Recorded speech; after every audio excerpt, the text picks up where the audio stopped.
ኢትዮጵያ ኦሮሞነን የሚሉትን ልጆቿን ስትፋረድ። በስመ አብ ወወልድ ወመንፈስ ቅዱስ አሐዱ አምላክ አሜን። ኢትዮጵያ ኦሮሞነን የሚሉትን ልጆቿን ስትፋረድ። ከላይ ቀደም ብሎ በጥንታዊው የአረማውያን አምልኮ ላይ ስለተመሰረተው ስለ ገና ዛፍ አከባበር ከተሰጠው ሐተታ ጋር በማያያዝ በአገራችን በኢትዮጵያ ይካሄዱ ስለነበሩ ተዛማጅ ልምዶች አንዳንድ ኖታዎችን መጠቃቀስ ይቻላል።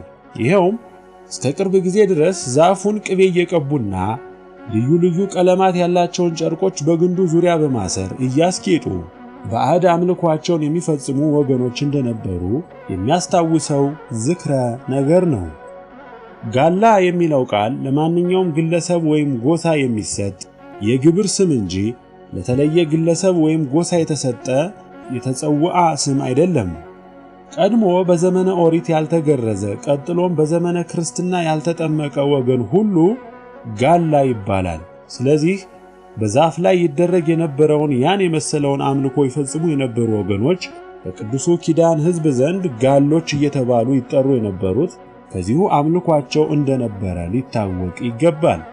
ኋላ ግን እነዚያ ወገኖች ፍጥረተ ዓለሙን ሁሉ በፈጠረው በአንድ እግዚአብሔር አምልኮ ላይ የተመሰረተውን የቅዱሱን ኪዳን ሃይማኖት እየተማሩና እያወቁ በፈቃዳቸው ሲገረዙና ሲጠመቁ አምሃራ ወይም ክርስቲያን እየተባሉ የእግዚአብሔር ሕዝብ ሆኑ።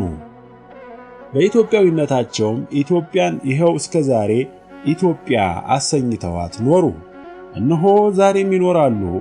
እነርሱም ራሳችንን ኢትዮጵያውያንን ብለን አምነን ይህን ኢትዮጵያዊነታችንን ሃይማኖት አድርገን ኢትዮጵያ በምትባለው በዚህች አገር አንድ የኢትዮጵያ ሕዝብ ሆነን የምንኖረው እኛው ነን።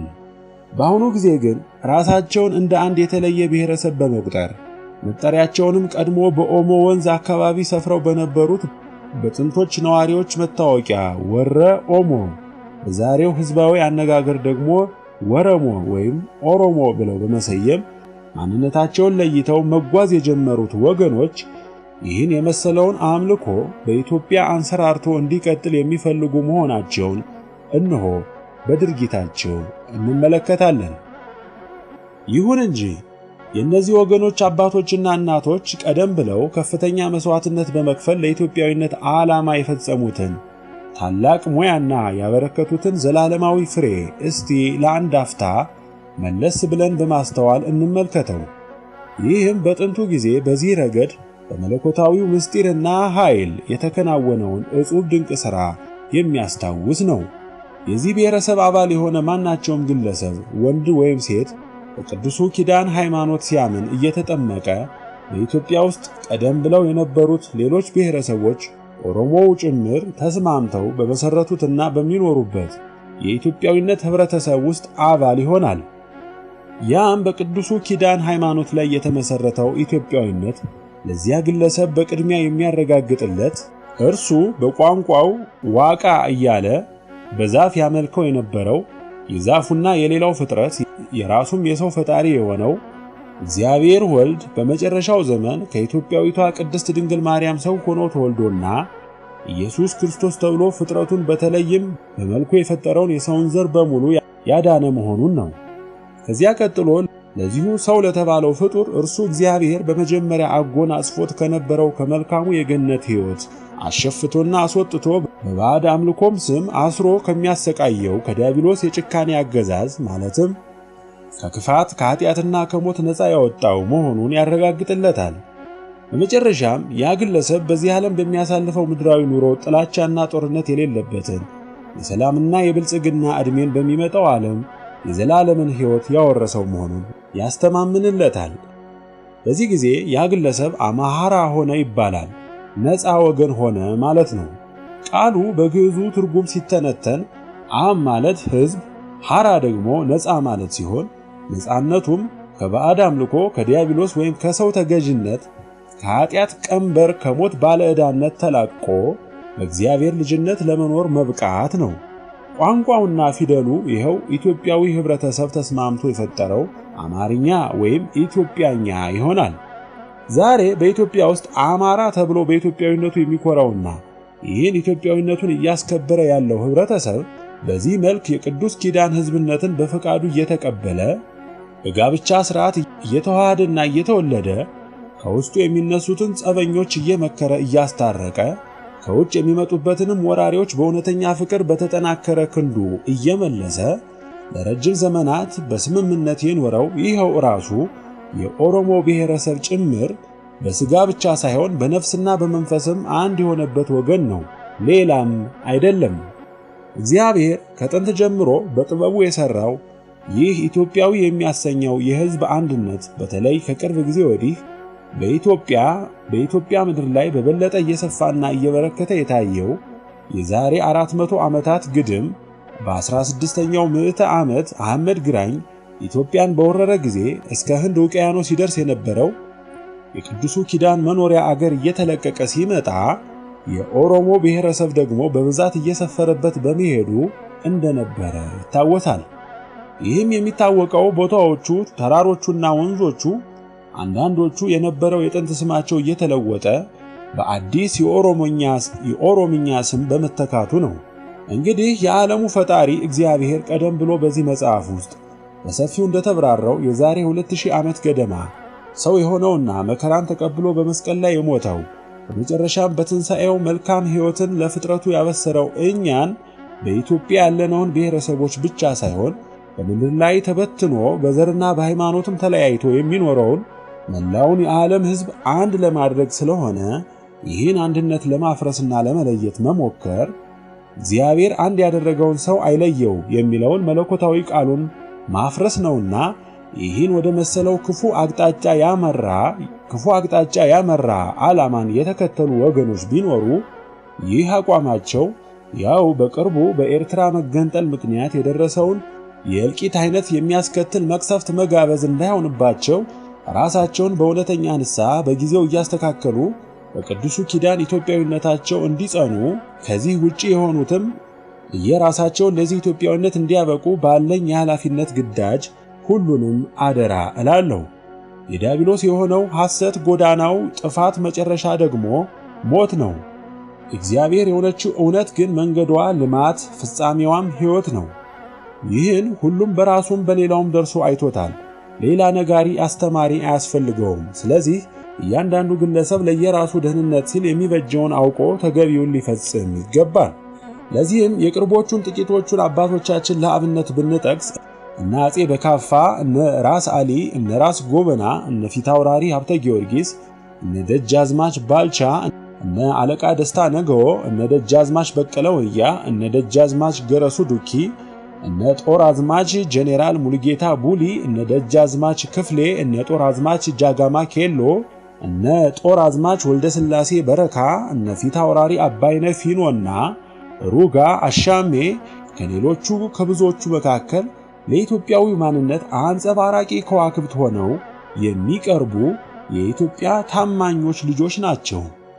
ታዲያ እኒህንና እነርሱን የመሰሉት የቀሩት ስመጥሮች ጀግኖች አባቶች በየሰላሙ ጊዜ ሆነ በየጦርነቱ ወቅት በኢትዮጵያዊነታቸው ለኢትዮጵያ በመስዋዕትነት የፈጸሙት ታላቅ የአገልግሎት ሙያ ወደር የሌለው ዛሬ ላለውና ለመጪዎቹም የኢትዮጵያ ትውልዶች እንዲህ ባሪያነት ሲጠቀስ የሚኖር መሆኑ እየታወቀ በአሁኑ ዘመን የሚገኝ የኦሮሞ ብሔረሰብ አመራር የያዘው አዝማሚያ ሲታይ እንኳንስ በሕይወተ ሥጋ ቆመውና በሕይወተ ነፍስ ሆነው ድርጊቱን ለሚመለከቱት ለእነርሱና እነርሱን ለመሰሉት ላሉትና ላለፉት ቀርቶ ሕያው ታሪካቸውን ለሚያውቅ በአር ተመልካች እንኳን የቱን ያህል ያሳዝን።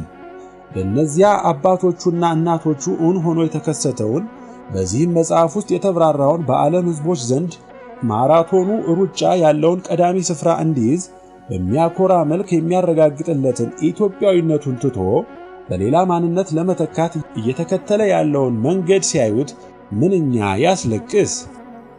ይህ ሁሉ ሲሆን እኒያን አባመላን ፊታውራሪ ሀብተ ጊዮርጊስን የመሰሉት ጉምቶቹና በሳሎቹ ሽማግሌዎች ወዴት ሄዱ?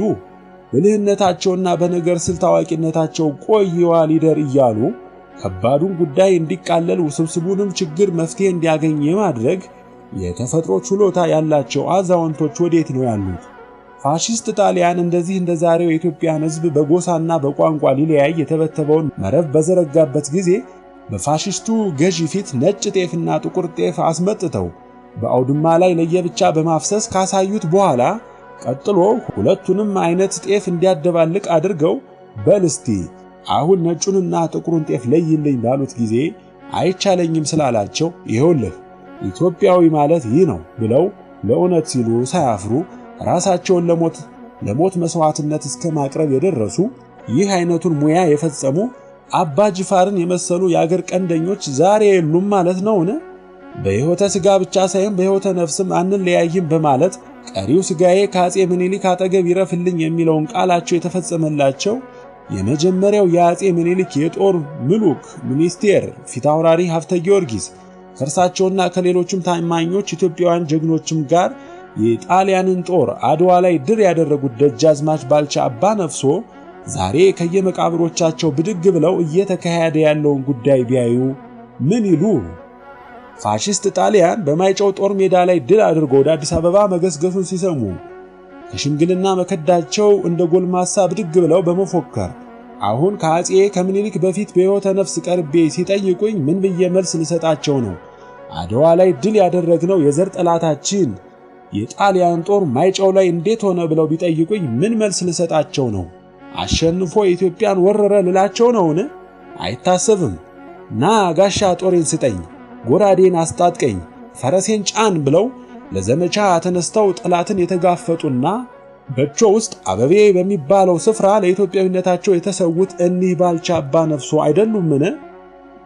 ኢትዮጵያ የሚለው የአገሪቱ ሕያው ስም ኦሮሚያ፣ አማራ፣ ትግራይ፣ አፋር፣ የደቡብ ሕዝቦች ወዘተ በሚለው የክፍፍሎች ስም እንዲሁም አረንጓዴ፣ ቢጫ፣ ቀይ የሆነውን ሰንደቅ ዓላማ ሞዓ አንበሳ ዘእምነገደ ይሁዳ የሚለው ማህተሙ ከላዩ ተሰርዞ በሌላ ምልክት መተካቱ ብቻ ሳይሆን ራሱም የሶስቱ ቀለማት ሰንደቅ ዓላማ በተለያዩ የክፍፍል ሰንደቅ ዓላማዎች ሊተካ ሲሞከር እንዲሁም ሲተካ አዲስ አበባ የሚለው የመናገሻ ከተማዋ ስም ወትሮ በእቴጌ ጣይቱ ጊዜ ፊን ስትል ለታየችው የፍል ውሃ ምንጭ ፊንፊኔ የሚል ስያሜ መሰጠቱ ተዘንግቶ ቃሉ የሌላ ጎሳ ቋንቋ ይመስል ፊንፊኔ መባል አለበት ሲባል ይልቁንም ለኢትዮጵያውያን ነፃ ሕዝብነትና ጥንታዊነት ልዩ መታወቂያ የሆነው በዓለም ላይ ቅድሚያ ያለውና በአፍሪካ ብቸኛ የሆነው የኢትዮጵያኛው የግዕዝ ፊደል በተለይ በኦሮሞ ብሔረሰብ ዘንድ የማይፈለግ ሆኖ ለሌሎች ሕዝቦች የቅኝ ተገዥነት ማረጋገጫ በሆነውና ላቲን በሚባለው በመደበኛ ጠላታችን በጣሊያን ፊደል መተካቱን ሲያዩ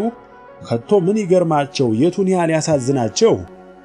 በእውነተኛ ሰውነታቸው ምክንያት ለከፍተኛ የታማኝነት አደራ የኃላፊነት ማዕረግ የበቁት እኒህ ሁሉ ስመጥር ኢትዮጵያውያን ጀግኖች ኢትዮጵያዊነት ምን አይነት ጸጋን የሚያስገኝ የቱን ያህል የከበረና ከሁሉ በላይ የላቀ የሕይወት አቋም መሆኑን በማረጋገጥ በመካከላቸው የተለዋወጧቸው ሕያዋን ቃላት በተለይ ለዛሬው ትውልድ ታላቅ አርአያነት ያለውን መመሪያ ትተው ያለፉ በመሆናቸው እነዚያን ቃላት እዚህ ላይ ለአብነት ጠቅሻለሁ። ይኸውም ከዕለታት አንድ ቀን እኒሁ ሁለቱ መኳንንት ወደ የትውልድ አካባቢያቸው አብረው እየተጓዙ ሳሉ ቀድሞ በአፄ ምኒልክ ሰራዊት ድል ሆኖ እየተማረኩበት ቦታ ደረሱ። ደጃዝማች ባልቻ የሆሎ ጌታዬ ይሄ እኮ ነው የተማረክንበት ስፍራ ብለው ለፊታውራሪ ሀብተ ጊዮርጊስ እያመለከቱ ሲያስታውሷቸው ይተው እንጂ ደጃዝማች የተባረክንበት ነው ብለው ፊታውራሪ ሀብተ ጊዮርጊስ የመለሱላቸው ቃል ነው። የመረጃ ምንጭ ኢትዮጵያ የዓለሙ መፋረጃ በነቡራይት ኤርምያስ ከበደ ወልደ ኢየሱስ። ወስብሐት ለእግዚአብሔር ወለወላዲቱ ድንግል ወለመስቀሉ ክቡር። ይቆየን።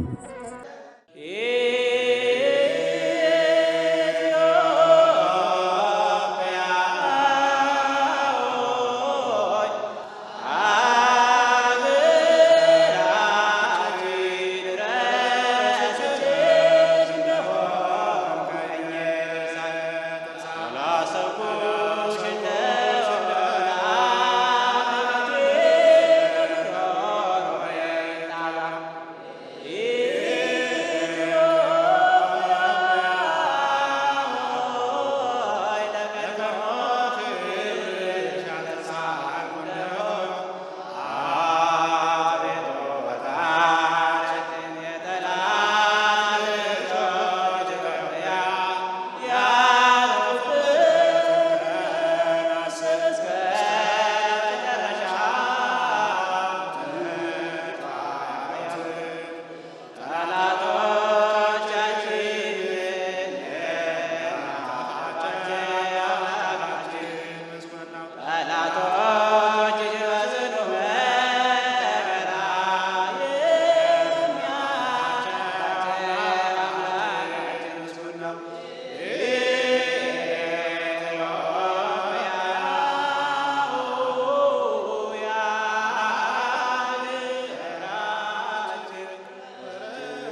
ሃሌሉያ